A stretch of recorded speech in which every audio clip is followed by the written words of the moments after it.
দুই ব্যক্তি কখনো সন্তুষ্ট নয়, বিশ্বকে যে ঘুরে দেখতে চায় আর যে আরও জ্ঞান আহরণ করতে চায়। যদি তুমি চাঁদের প্রত্যাশা করো, তবে রাত থেকে লুকিও না। যদি তুমি একটি গোলাপ আশা করো, তবে তার কাঁটা থেকে পালিও না। যদি তুমি প্রেমের প্রত্যাশা করো, তবে আপন সত্তা থেকে হারিও না।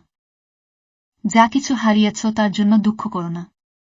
তুমি তা আবার ফিরে পাবে, আরেকভাবে, আরেক রূপে। প্রতিটি মানুষকে একটা নির্দিষ্ট কাজের জন্য তৈরি করা হয়েছে এবং সেই কাজটি তার হৃদয়ে গ্রন্থিত আছে। প্রতিটি মানুষ ভেতর থেকে ঠিক সেই কাজটি করার জন্যই তাড়না অনুভব করে। যাহা তুমি দেখাও তার চেয়ে বেশি তোমার থাকা উচিত। যা তুমি জান তার তুলনায় কম কথা বলা উচিত।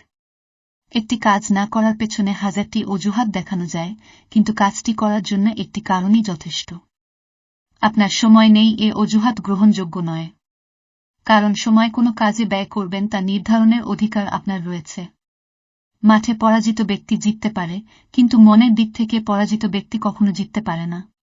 সেরা খোঁজ করো, নদী পেলে সাগরে খোঁজো। পাথরে আঘাত করলে কাঁচ ভেঙে যায়, এমন কাজ খুঁজে বের করো যার আঘাতে পাথর ভেঙে যায়।